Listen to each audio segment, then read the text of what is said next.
Olá, estamos começando mais um programa Questão Política pela TV Sistec e Rádio Caratinga. Hoje nós conversamos com o Adson Ribeiro, que é presidente do Diretório Estadual do PCdoB, Partido Comunista do Brasil, que está comemorando agora, em 2022, 100 anos de existência. O Adson Ribeiro fala sobre a história do partido e também sobre o momento político atual. Acompanhe mais essa entrevista aqui no programa Questão Política.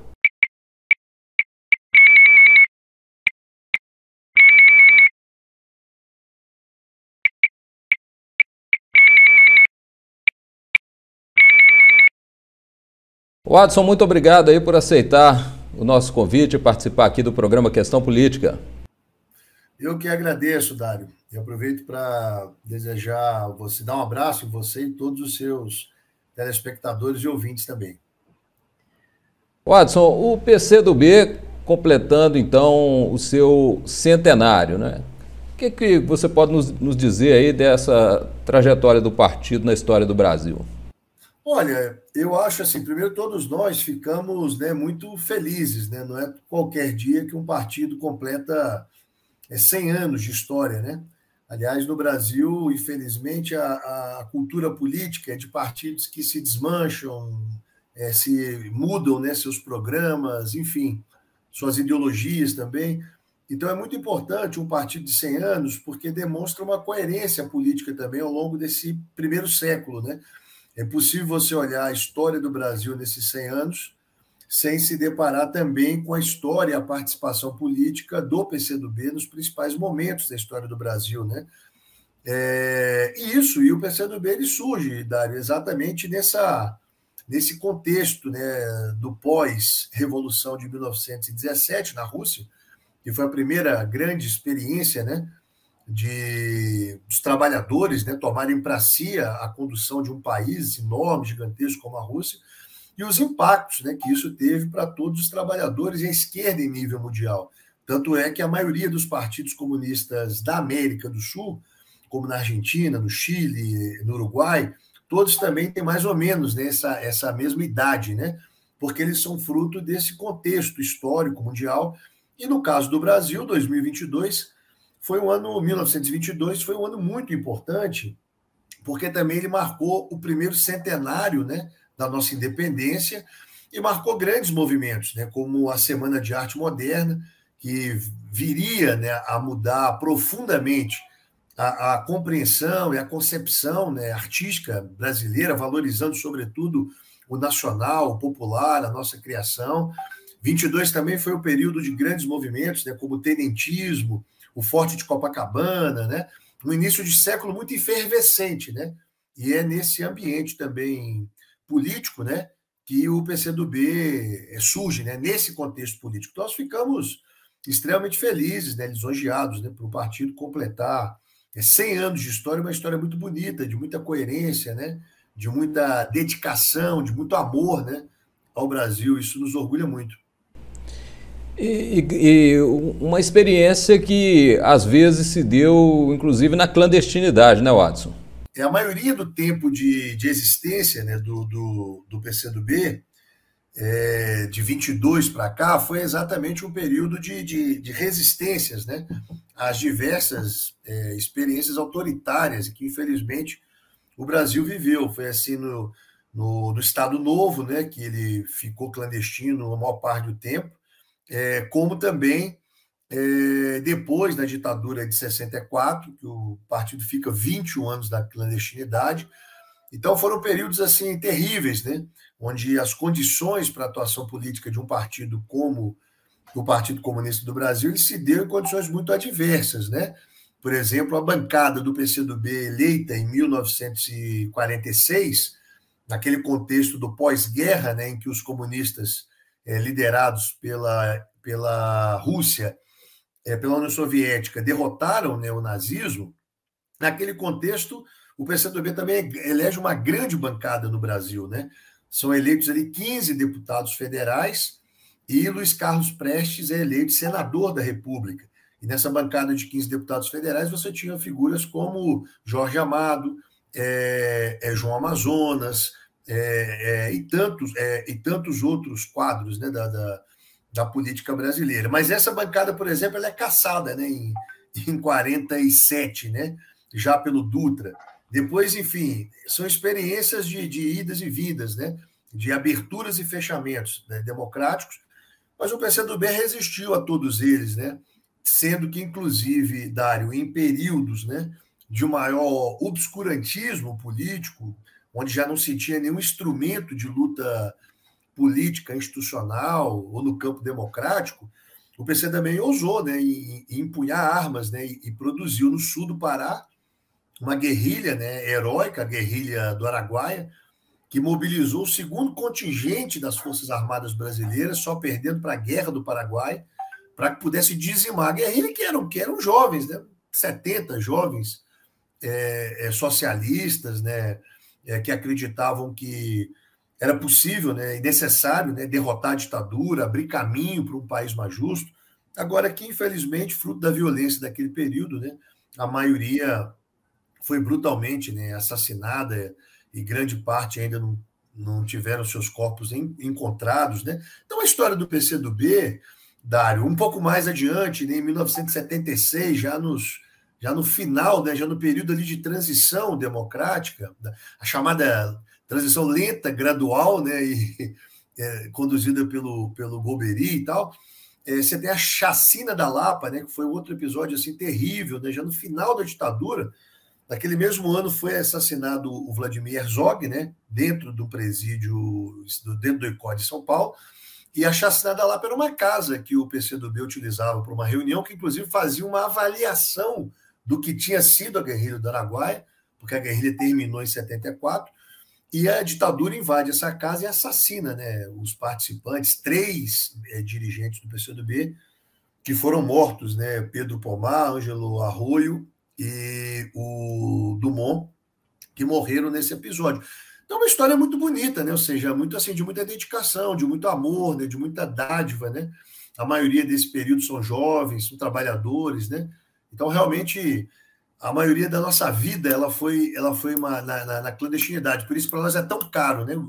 O Estado democrático de direito, as liberdades individuais, né? Por isso que no momento atual a gente briga tanto, no bom sentido, né? Para que essas gerações compreendam, né, o que foi a ditadura, que existiu uma ditadura no Brasil, que isso foi muito perverso, né, que isso atrasou muito o nosso desenvolvimento, o nosso desenvolvimento humano, econômico, industrial, né? Então, esperamos assim que a gente não viva, né, nunca mais esse momento e que nenhum partido, né, tenha que, pelas suas ideias, convicções, ideologias, ter que se organizar de forma clandestina e sob violência, né? Watson, existe uma controvérsia histórica, principalmente quando a gente conversa com pessoas ligadas ao PCB, o Partido Comunista Brasileiro, o Partidão. Eles sustentam o seguinte, que na verdade o PCdoB foi criado em 62 e não em 1922. Como é que vocês respondem esse tipo de argumento aí? Não, eu acho que teve, na verdade, esse processo de 62, ele é um processo de reorganização do Partido Comunista, né, para uma linha que se manteve, né, com princípios revolucionários, né, de convicções marxistas, né, leninistas, de acreditar que o Brasil é possível um dia construir, né, aqui um modo de produção que seja um modo de produção socialista, né, tendo os trabalhadores como um agente principal da condução, né, de todo esse processo. E em 62 houve essa reorganização. O fato é que o partido, desde 22, ele se chamava Partido Comunista do Brasil, e a sigla era PCB, né? Então, acaba que, nesse contexto, o PCdoB, né, Partido Comunista, manteve o nome, Partido Comunista do Brasil, esse que vinha de 22, mas fruto da reorganização com a sigla PCdoB. E o PCB, que naquela época se manteve como tal, né, e teve o principal líder naquele período, antes e depois também, né, o Luiz Carlos Prestes, depois ele passou por um processo de mudanças, né, dando origem, o PCB dando origem ao que era o PPS, né, Partido Popular Socialista, em 91, e depois outras mudanças, mas ainda se mantém também, né, um contingente de militantes do PCB, né? Agora, nós sempre defendemos essa unidade, sabe? Eu acho que não só dos partidos que se reivindicam, né, comunistas, marxistas, mas nós defendemos uma unidade muito mais ampla, né? Eu acho que os desafios para o Brasil hoje deveriam unir tanto a esquerda, né, clássica, o PCdoB, o PT, o PSOL, o PSB, a Rede, enfim, todos esses partidos, mas o desafio hoje é muito maior, né, Dário? No nosso entender, hoje o inimigo principal não é um problema de uma ideologia, né, liberal ou não, é um problema de uma ideologia que tem características que beiram ao fascismo, né, que é o governo do atual presidente Bolsonaro. Então, diante de uma ameaça tão contundente, tão forte quanto essa, não é possível uma vitória apenas da esquerda, né? Seria um equívoco pensar assim. Aliás, todos os grandes movimentos de mudança no Brasil, como, por exemplo, as diretas, o fim da ditadura, eles reuniram amplos setores da sociedade, né? Setores que se reivindicavam democráticos, né? Patrióticos verdadeiramente. Então, você veja, o Bolsonaro usa a bandeira do Brasil e se diz um patriota, mas ele vende a Amazônia, vende as nossas riquezas, as nossas riquezas naturais, né? Ou seja, coloca o Brasil de forma subserviente junto ao Concerto Internacional das Nações. O país não é convidado para o G7, como aconteceu agora. Ou seja, então uma série ele faz uma propaganda de algo que ele não é. Então, para derrotar um momento nefasto como esse, porque não é um momento de direita. O Brasil pós-redemocratização, e eu acho que isso é bom para a democracia, ele viveu momentos em que a esquerda governou e que também os setores neoliberais governaram. O governo Fernando Henrique foi caracterizado pelas políticas neoliberais, o do Lula por uma maior participação do Estado, políticas sociais, mas você convivia num ambiente civilizado, né? Eram divergências políticas. O que a gente tem visto hoje com o governo Bolsonaro é a violência política, né? Que ela é típica do fascismo, né? Ou seja, então eu discordo do meu adversário, eu tento destruir o meu adversário, né? Então, por exemplo, eu persigo e violento gays, né? Eu acho que o problema do Brasil é porque os nordestinos são um estorvo para o Brasil, o problema dos negros, a pandemia, ou seja, vacina, eu questiono se ela tem alguma eficácia ou não. E esse tipo de coisa que são ideias, né, que surgem, né, com esse tipo de governo, como eu disse, características não apenas de direita, mas até uma característica mesmo fascistizante, eu diria. Então, nesse momento, eu tenho que unir todo mundo. Imagina, não só os partidos comunistas, ou não só a esquerda, que seria muito pequena, mas unir esses amplos setores nacionais, mesmo que entre eles haja divergências de opiniões do campo da política econômica, das políticas sociais, mas todos eles têm que estar unidos em torno de um objetivo maior. Qual é? É garantir que o Estado brasileiro seja um Estado laico. Nós não podemos ser um Estado dirigido por uma religião qualquer que seja. Nós precisamos garantir que haja o pleno Estado democrático de direito. Nós precisamos reconstruir a indústria brasileira. Então, tudo isso não pode ser uma obra, vamos dizer, de um partido ou outro isoladamente. Eu acho que vamos ter que unir um campo muito amplo no Brasil, incluindo os comunistas, incluindo setores de centro, incluindo setores até de centro-direita em algum momento, mas que são setores comprometidos, né, com a democracia, com a Constituição, porque eu acho que é isso que está sendo ameaçado hoje.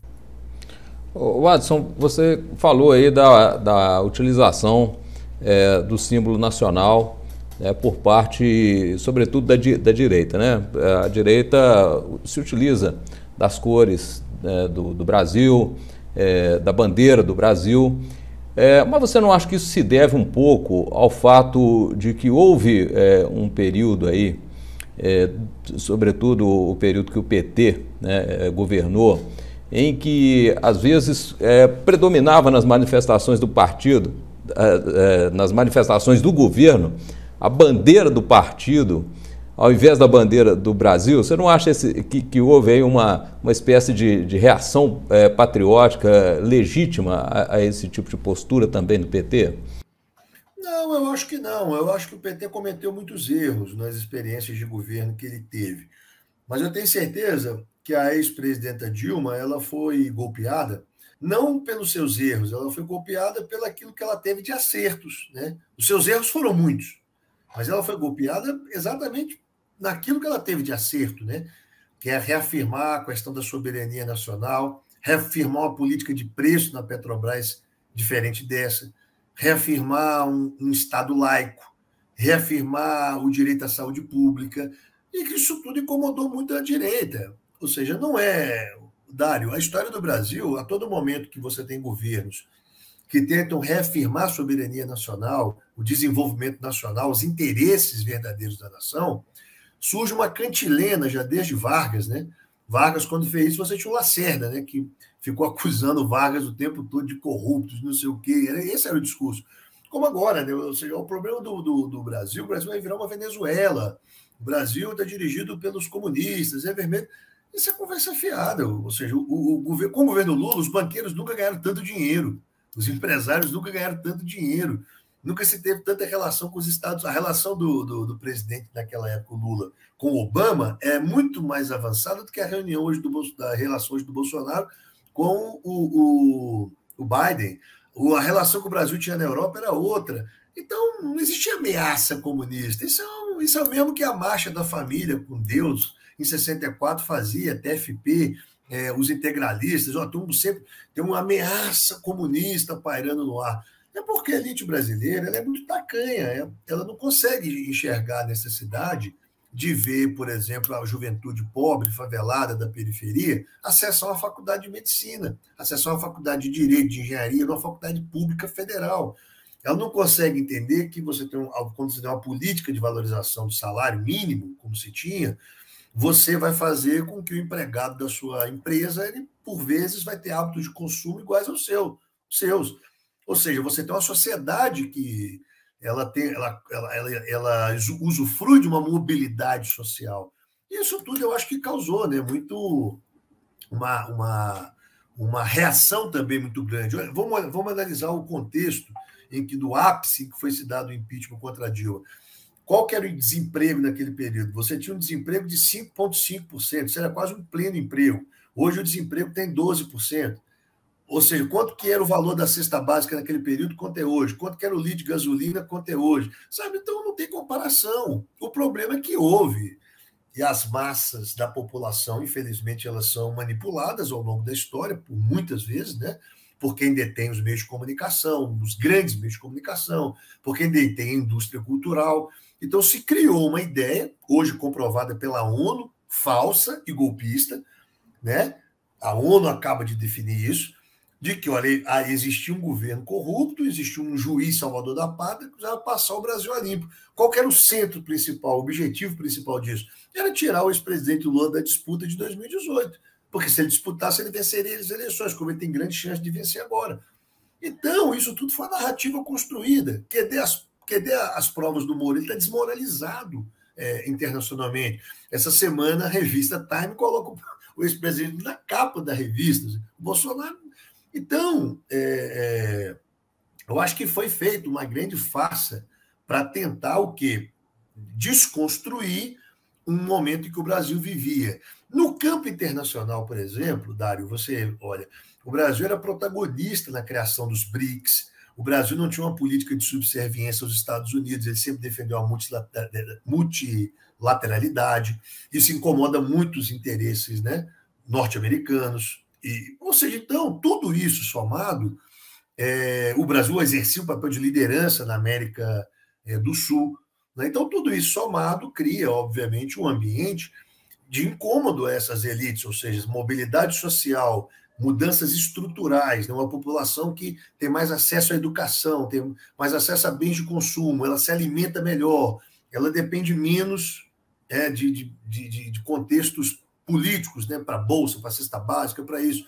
Ou seja, é claro que isso criou uma narrativa. Claro que, nesse sentido, também contribuído, ao meu ver, com todo respeito, por uma certa inaptidão política da ex-presidenta Dilma, certo? Talvez fosse o Lula naquele contexto, um outro político do PT, não sofresse um processo de impeachment, mas isso é a aparência das coisas, né?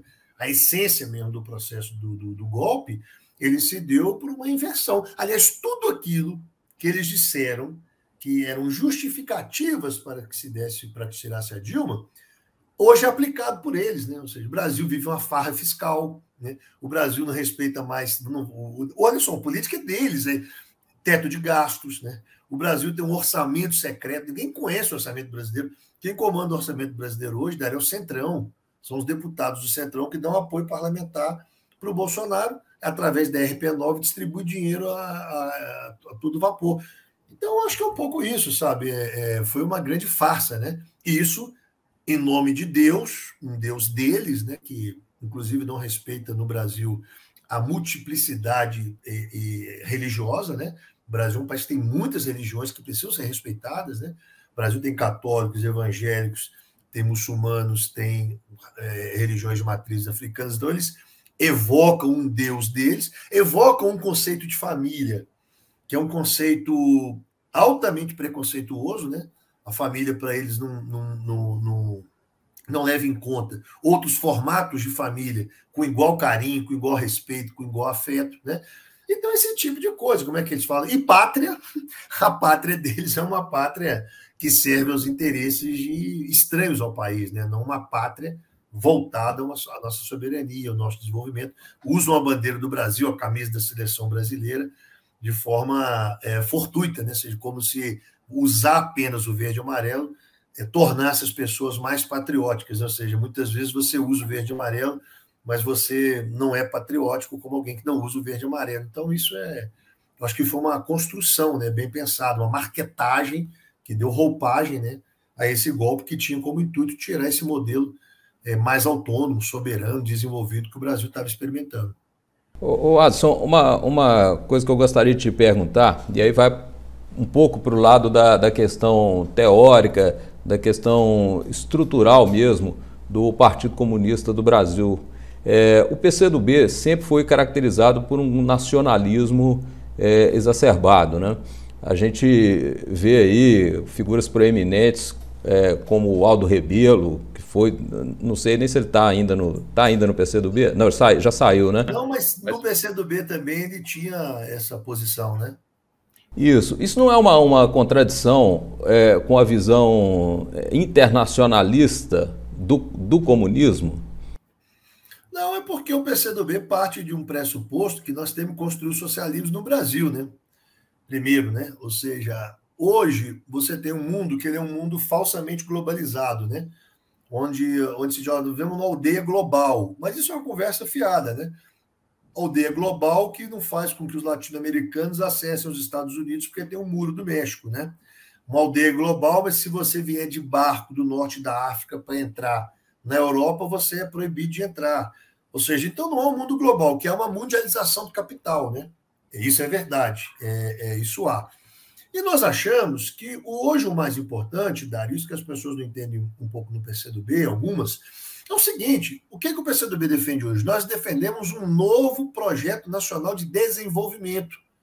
O que eu estou dizendo? Um novo projeto nacional de desenvolvimento é, sobretudo, fortalecer a indústria nacional, os empresários nacionais, a economia nacional. Mas se isso não é um contrassenso, se você é comunista, como é que vocês estão defendendo a empresa, a indústria? Ora, nós temos que entender que se não for reforçada a soberania nacional, se nós tivermos uma economia forte, um país forte, não é possível pensar numa sociedade mais avançada socialista. Ou seja, só é possível pensar mais numa sociedade avançada à medida em que as pessoas elas têm acesso à cultura, acesso à educação, mais acesso à escola. Ou seja, e quando você fortalece os estados nacionais com mais autonomia, com mais independência econômica, com mais ciência e tecnologia, quando você faz isso, você cria um mundo mais multipolarizado. Você cria países menos dependentes do imperialismo norte-americano, dessa máquina norte-americana que comanda o capitalismo global. E quando você faz isso, você se aproxima mais de um Estado que, por ser antineoliberal, por ser um Estado que reforce o Estado nacional, isso por si só já tem um sentido socialista de construção do socialismo, porque ele reforça exatamente isso. Ou seja, se a gente tivesse uma ideia de que da pobreza surge o socialismo, a África inteira já seria socialista. Ou seja, a pobreza, a fome, a desilusão, ela gera mais desilusão, ela gera mais cooptação por certas religiões extremadas, por certas promessas vazias, por certas ideias vagas, né? Então, a desesperança gera desesperança. Então, o PCdoB ele é nacional, sim, porque nós defendemos isso. Porque se não for isso, é uma indústria de fora. Como é que o Brasil hoje é o quinto consumidor de carro do mundo e não tem uma indústria automobilística? Como é que nós somos o terceiro país, ou quarto, não sei, que mais utiliza smartphone e nós não temos aqui uma indústria nacional para produzir smartphone? Nós só montamos isso. Ou seja, nós precisamos debater essas coisas. Isso é questão nacional. Isso não é socialismo. Isso não é comunismo. Eu estou falando é capitalismo. O problema é que nós temos uma elite que se diz capitalista no Brasil, que no fundo ele é anticapitalista. Ou seja, no fundo ele é uma elite capitalista, entendeu? Então o PCdoB hoje não é um partido revolucionário. Revolucionário, claro, mas a revolução ela não brota, né? E nem ela copia modelos. Quem disse a você que a Revolução Brasileira será igual à Revolução Chinesa, ou que será igual à Revolução Cubana, ou que será igual à Revolução do Vietnã? Não existe fórmula de bolo. Pois é isso aí que eu queria que você explicasse, né? Porque Fórmula de bolo, existe um contexto histórico com que cada sociedade avança diante dele. Ou seja, as questões materiais, políticas, sociais que podem desencadear um processo revolucionário no Brasil, elas são diferentes de outros países. Por exemplo, o que desencadeou na Rússia, a grande consigna da Revolução Russa era o quê? Paz, pão e terra. Você vivia o problema da Guerra Mundial, Primeira Guerra, você viu o problema da fome, né? E tal. Então, isso mobilizou. Ninguém lhe falou, oh, vamos fazer uma revolução socialista, vai ser uma revolução marxista. Isso não existia naquele contexto. Como é que foi a Revolução Cubana? A Revolução Cubana não chegou lá e falou Marx, Lenin, não. Ela fez uma revolução nacional, porque Cuba era uma colônia praticamente, era um prostíbulo dos Estados Unidos, como os cubanos gostam de dizer, né? Era cassino e prostituição. Então, não tem modelo. O que eu estou dizendo é que a nossa realidade hoje, nacional, se nós não reafirmarmos o caráter nacional, um novo projeto nacional de desenvolvimento para o Brasil, o que nós vamos ver é o Brasil voltar a uma era pré-Vargas. O Brasil vai voltar a ser uma grande fazenda. Ou seja, e nesse contexto, eu não tenho dúvida, Dário, é muito mais difícil falar de socialismo. É muito mais difícil falar de comunismo. Porque esse é o contexto da desilusão, da desesperança, da total exclusão. E a total exclusão ela nunca gerou essa consciência.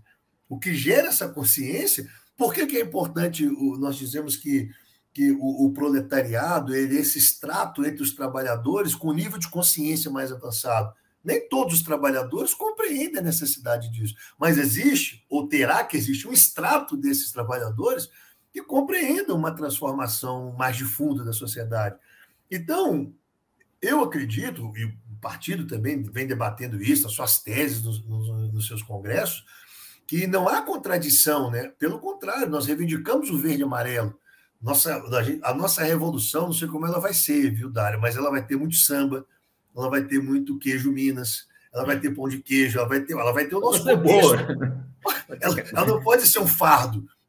Fardo por fardo, nós já vivemos no capitalismo, pô. Que o sujeito trabalha, o sujeito sai 4 horas da manhã, chega 8 horas da noite para ganhar um salário mínimo.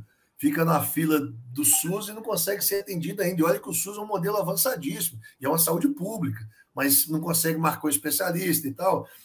Hoje, 18 milhões de brasileiros estão passando fome, 100 milhões de brasileiros estão em situação de total insegurança alimentar. Pô, você desculpa a expressão, isso aqui é um cenário mais bizarro, dramático que esse.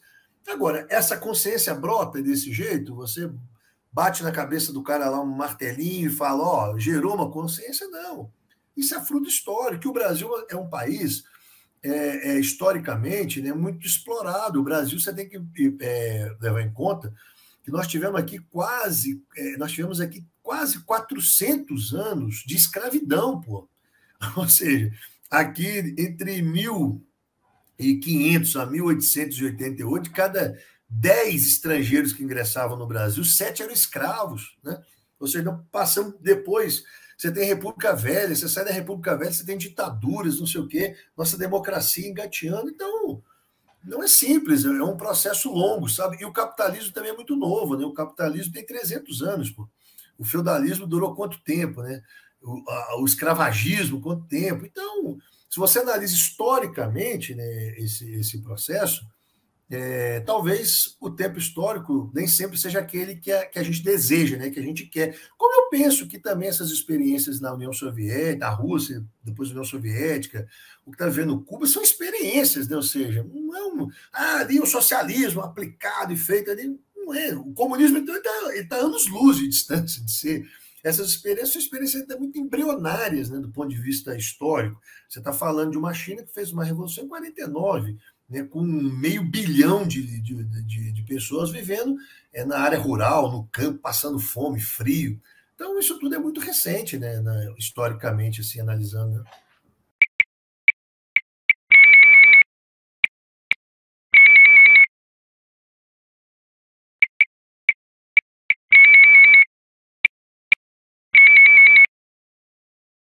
O Adson, outra questão aí que faz muitas vezes as pessoas se assustarem, né, com relação aos partidos comunistas, sobretudo da ala mais radical da esquerda, né? Eu incluo o PCdoB, né, nessa ala. Eu acredito que vocês estão à esquerda do PT, por exemplo. Esses dias nós tivemos aí um evento do PSB em que foi executada a Internacional Socialista. Todo mundo ficou de pé numa manifestação de reverência com a Internacional Socialista, que é o hino, né, do comunismo mundial. E o cidadão médio brasileiro, né, você falou aí que a elite brasileira é tacanha e tudo, mas hoje as pessoas, não vamos falar da elite, vamos falar da classe média. As pessoas estão se informando, estão lendo, estão buscando a história e quando eles veem políticos brasileiros, né, tendo essa reverência com a Internacional Socialista, com o movimento comunista que, por princípio, né, tem esse viés de internacionalizar, né, as decisões de cada país. Um exemplo foi a união desses partidos no chamado Foro de São Paulo, aqui na América Latina. Isso tudo veio à tona e as pessoas não acharam essas propostas interessantes. Vocês acham que esse é o caminho mesmo? É tentar convencer as pessoas de que esse caminho é o correto, ou vocês pretendem de alguma forma moderar o discurso ou encaminhar o convencimento por outros meios? Não, olha, eu acho, primeiro, Dário, o conceito de ser radical. O PCdoB, se você disser que o PCdoB é radical porque ele vai à raiz do problema, eu concordo contigo. O PCdoB é radical nesse sentido, né? Ele não é superficial, ele procura ir à raiz do problema. Isso é diferente de ser radicaloide, né? Ou seja, o radicalismo extremado que ele existe tanto na esquerda quanto na direita. E nós temos visto vários exemplos sobre isso no Brasil. Em relação ao Congresso do PSDB, de bola, ter tocado o hino da Internacional Socialista, o PSB se reivindica um partido socialista, né? Então, eu não vejo nenhum problema nisso. É um hino que conclama os trabalhadores do mundo, porque a exploração do capitalismo no Brasil, nos Estados Unidos, na Europa e tal, ela tem idiomas diferentes, né? Mas ela é a contradição capital-trabalho. Então, eu não vejo isso um problema. Agora, eu não sinto assim que a população brasileira rejeite isso. Tanto é que a população brasileira votou na esquerda e deu vitória à esquerda em 4 eleições seguidas. Ela elegeu o Lula em 2002, em 2006, e com as elites tentando derrubar o Lula em 2006 com o mensalão.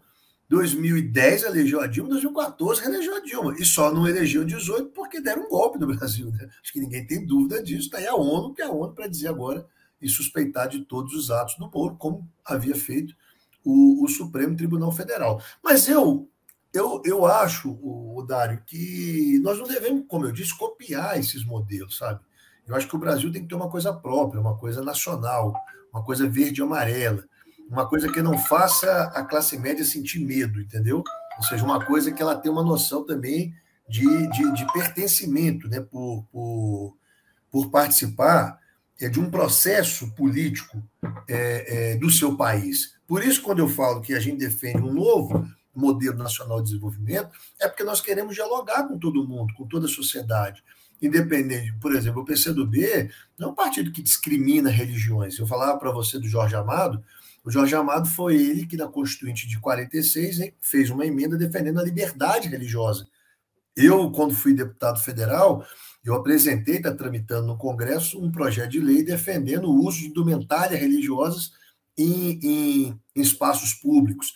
Ou seja, nós somos um partido que pretende, ou seja, organizar todo esse contingente de brasileiros.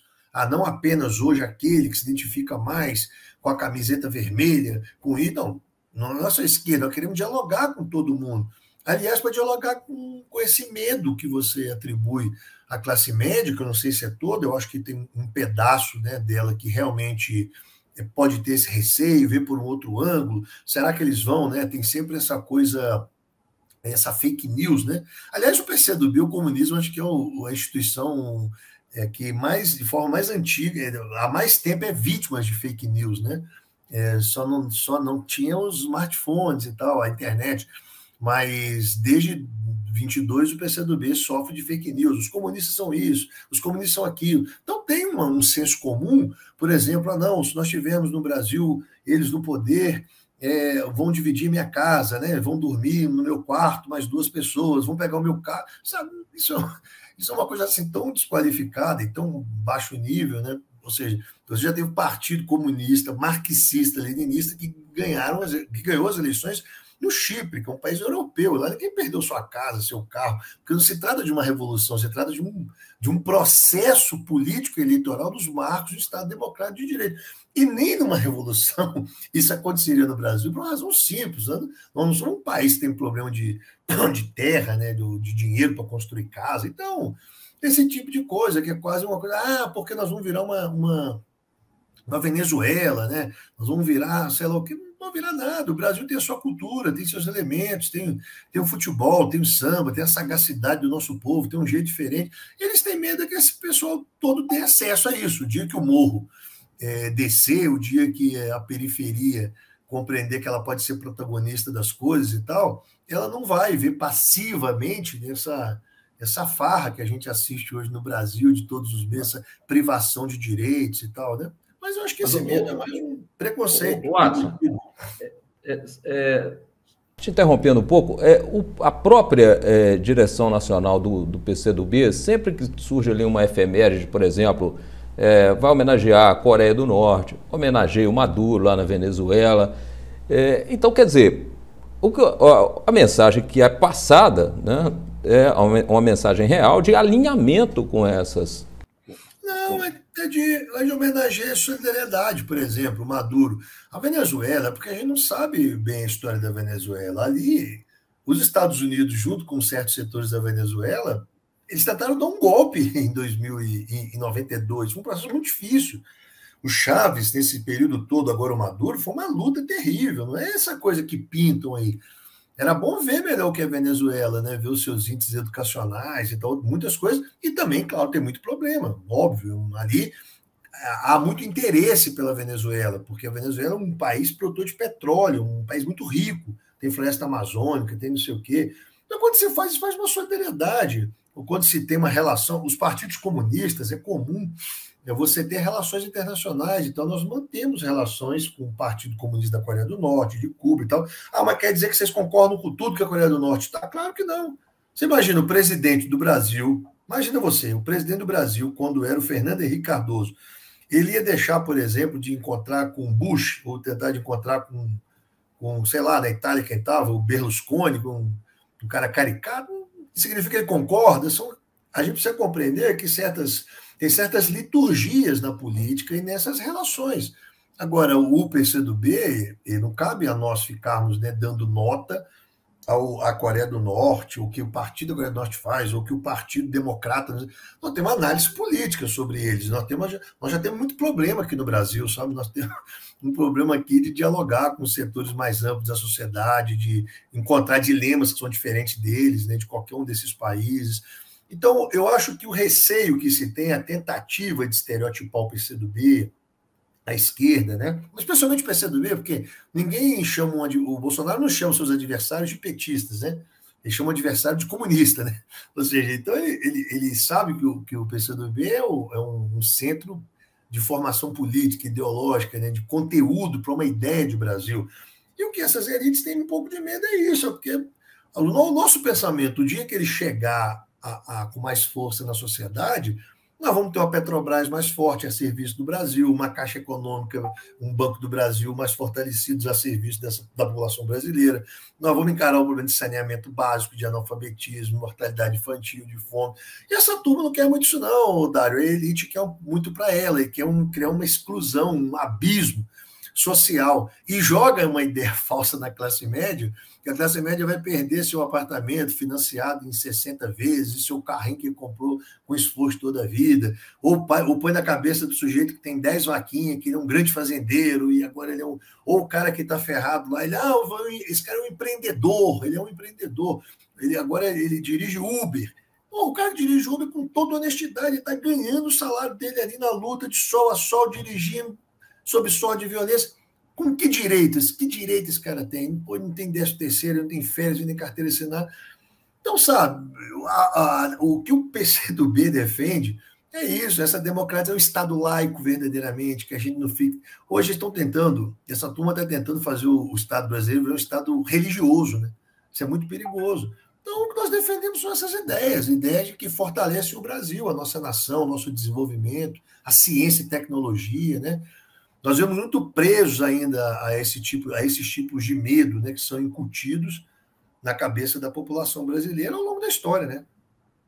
O seu discurso econômico, né, ele não, pelo menos, né, você falando comigo aqui, você não prega uma destruição do capitalismo, você prega aí um certo aperfeiçoamento do capitalismo, ou seja, mas, por outro lado, a gente vê que o comunismo surge de uma ideia essencialmente econômica, né? As teses marxistas, né, têm ali como base uma luta de classes e uma teoria econômica. E isso, hoje em dia, parece que realmente não tem muito apelo, porque as pessoas querem bens de consumo, querem o giro econômico, isso aí faz bem para todo mundo. Por outro lado, os partidos de esquerda enxergaram no chamado identitarismo, né, ou seja, na defesa de causas como de minorias, negros, LGBTs, né, e outras minorias, uma forma de restabelecer o diálogo, sobretudo com a juventude, né? Como é que funciona isso, esse tipo de comunicação aí, especificamente no PCdoB? Olha, eu acho que você tocou numa questão, eu acho assim muito importante, né? E, ao meu ver, é um certo equívoco também de parte da esquerda brasileira, né? Porque uma das características de uma concepção pós-moderna, né? Vamos dizer, é quando a parte ela tenta suplantar o todo, né? O que eu quero dizer com isso é que longe de nós subestimarmos, né, a importância que toma hoje a luta contra o racismo, né, a luta em defesa, né, das lutas LGBTQIA+, né, ou seja, da luta, chamadas lutas em defesa das minorias, né, por assim dizer. Só que eu acho que a esquerda ela não pode ser fagocitada apenas por essa temática, né? Porque essa temática ela pode ser uma temática que guarda uma certa falsidade, né? Porque ela pode desviar um pouco o centro do debate, que, ao meu ver, é um problema que se constrói nessa contradição capital-trabalho, né? Ou seja, o problema do machismo ele vai também existir em sociedades socialistas? Talvez sim, porque, de fato, ele é estruturante, né, na sociedade, ele é estrutural na sociedade, né? Agora, o racismo, ele vai existir? Não sei, talvez possa existir de outras formas. Agora, o problema maior que nós vivemos é compreender que a saída para isso são saídas mais estruturantes, né? Mudanças mais profundas na sociedade. Se a esquerda abandonar o debate do desenvolvimento econômico, se ela abandonou o debate do emprego, se ela abandonou o debate da indústria nacional, da importância de o Brasil ser muito industrializado, se ela abandonou o debate dos investimentos em ciência e tecnologia, se ela abandonou os debates em torno da soberania nacional, da defesa da Amazônia. Ou seja, esse debate não pode ficar na mão de outras pessoas que não daqueles que realmente defendem o Brasil e que verdadeiramente são patriotas e que querem um Brasil livre, desenvolvido. Então, se você, num determinado momento, secundariza essas questões que são centrais e passa a ser o centro das suas reivindicações, essas lutas ligadas ao identitarismo, aos direitos, às minorias, isso é que o Brizola há muito tempo chamava, né? É a esquerda que a direita gosta, né? Ou seja, você pode se manifestar contra tudo, desde que você não se manifeste contra a contradição capital e trabalho, desde que você não se manifeste contra a reforma trabalhista, previdenciária, contra o salário mínimo não ter aumento real, desde que você não manifeste sobre essa profunda concentração agrária no Brasil, desde que você não manifeste contra essas questões que são centrais para o campo, desde que você não se manifeste com déficit nominal no Brasil que remunera os bancos em função da nossa dívida, taxas absurdas. Isso aqui você não pode entrar. Se a esquerda entrar nisso, ela é taxada de jurássica, ela é stalinista, ela é uma coisa do passado. A esquerda tem que debater sistemas amenos da sociedade, sistemas de amplos consensos da sociedade. Eu acho que algumas forças políticas, inclusive do Brasil, se beneficiaram disso, né? Teve forças políticas no Brasil, por exemplo, se construíram na crise do petismo, né? Ou seja, na crise do PT, por exemplo, na época do Mensalão em 95, algumas forças políticas acharam que era possível ocupar esse lugar fazendo um debate de desconstrução daquilo, né? Uma certa volta às origens, né? Tem uma coisa primária, não tem volta à origem, não. Tem luta de classe concreta. Governar é difícil, governar é você lidar com um contraditório, você se meter em caminhos que você não pensava em se meter antes e tal. Então, eu acho que isso exemplifica também um pouco, sabe? Ou seja, essa agenda, que é uma agenda simpática, né? A parcela da classe média da sociedade, mas que não é uma agenda que dialoga com essa massa excluída aí de trabalhadores que está numa situação de fome, de exclusão, de falta de moradia, vivendo em esgoto. Essa turma está onde, né? Ela não está afim desse tema. Esse tema para ela não é um tema relevante. O tema relevante para ela é comida, emprego, transporte, segurança. É essa temática, né? Um país que funcione, né? Cidades que funcionem. Então, nós enxergamos muito dessa forma, sabe, Dário? E temos a nossa crítica, né? A essas correntes que acham que isso é o fim em si. Não é, né? Isso tem que fazer parte com muita centralidade, claro, da nossa agenda. Agora, isso não pode ser isso em contradição da nossa luta essencial, né? Que é a luta por essa transformação, por esses direitos, né? Por essas conquistas, né? Watson, falando agora do cenário político-eleitoral desse ano de 2022, né? Você citou aí que a esquerda ganhou eleições 4 vezes, né? Tem gente que inclui as 2 eleições do Fernando Henrique Cardoso também como vitórias da esquerda, né? Mas não deixou né, de haver ali uma composição com setores da direita. Por exemplo, em 2002 e 2006, o Lula teve como vice o Zé Alencar, que é um mega empresário, né? Então ele fez essa composição. E a Dilma fez lá a composição com Michel Temer e a turma do Centrão. Ou seja, são composições políticas que são legítimas no processo democrático. Mas em 2018, o PT foi para o segundo turno com uma chapa sangue puro, né? Tendo, inclusive, a Manuela Dávila, do PCdoB, como vice. Então, o papel do PCdoB foi muito importante em 2018. E como é que está hoje a participação do PCdoB nessa composição, visando as eleições de 2022? Como é que está esse diálogo aí? Não, o diálogo está bom. Foi construída agora a federação partidária, né, que foi aprovada no passado. O Bolsonaro havia vetado, o Congresso derrubou o veto, permitindo a construção das federações. E nós construímos uma federação envolvendo o PCdoB, o PT e o PV.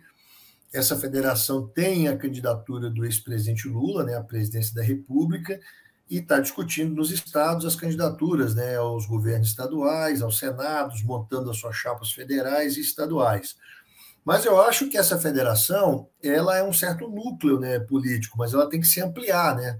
Mesmo naqueles que não entrem formalmente para a federação, mas ampliar o leque político de apoio ao ex-presidente Lula, como é o caso, né, de partidos que já declararam apoio, né, como Solidariedade, como o Rede, o PSOL, o PSB, né? Então vai construindo essa unidade maior. No que diz respeito ao papel do Centrão, Dário, a gente precisa ver isso de forma muito tranquila, assim, ao meu ver, e sem satanizar ou criminalizar a política, né? Repito, senão nós vamos estar cometendo uma prática autoritária, né? Veja bem, é importante na democracia que as várias concepções políticas se manifestem. Portanto, tem que haver a esquerda, tem que haver o centrão, tem que haver a direita, tem que haver neoliberais, liberais, tem que haver comunistas. Isso é democracia. Qualquer coisa fora disso é uma falsa democracia. O problema das alianças não é o problema da aliança em si, do ponto de vista da sigla partidária. O problema da aliança é qual programa preside a aliança. Deixa eu dar um exemplo para você. O Lula fez alianças, muitas. Essas forças ditas do Centrão apoiavam o Lula.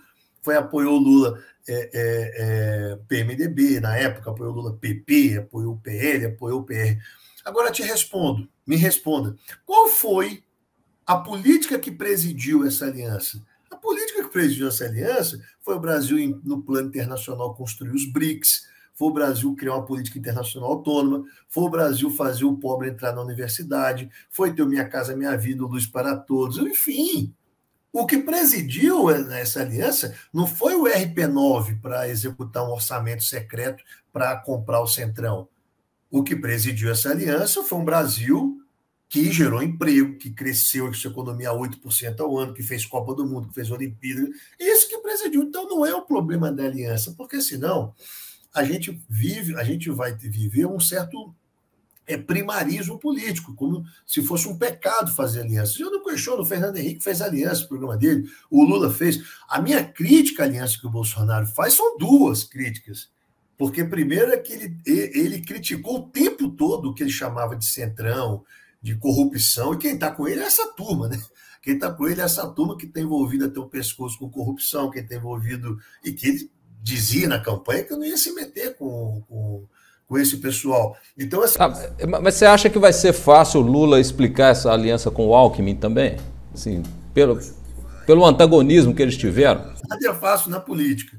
Mas eu acho que o Bolsonaro ele faz um governo tão catastrófico. Veja bem, para pontuar, eu não acho que a eleição será fácil.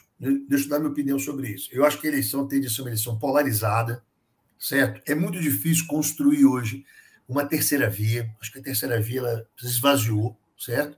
Muito difícil. Claro, pode acontecer, pode. Nós temos hoje o advento das redes. Pode chegar em setembro aí, lançar um candidato, explodir em 2 meses da eleição? Pode, mas não é a tendência. Até porque as eleições no Brasil sempre são imponderáveis, né? É um avião que cai, é um que toma facada. Você vê aqui em Minas Gerais a eleição, a Dilma liderava, ficou em quarto, o governador não vai para o segundo turno, o Zema ninguém conhecia, virou governador. Faz parte disso. Mas a tendência é você ter uma eleição que ela é uma eleição muito polarizada. Eu acho que é uma eleição muito difícil. Eu critico setores da esquerda e do PT que já estão distribuindo ministérios por aí. Não é assim. Eu acho que o Bolsonaro ele tem força política, ele tem ao lado dele Forças Armadas, ele tem setores de segurança, ele tem o Centrão, né? Ele tem os evangélicos. Ele tem evangélicos.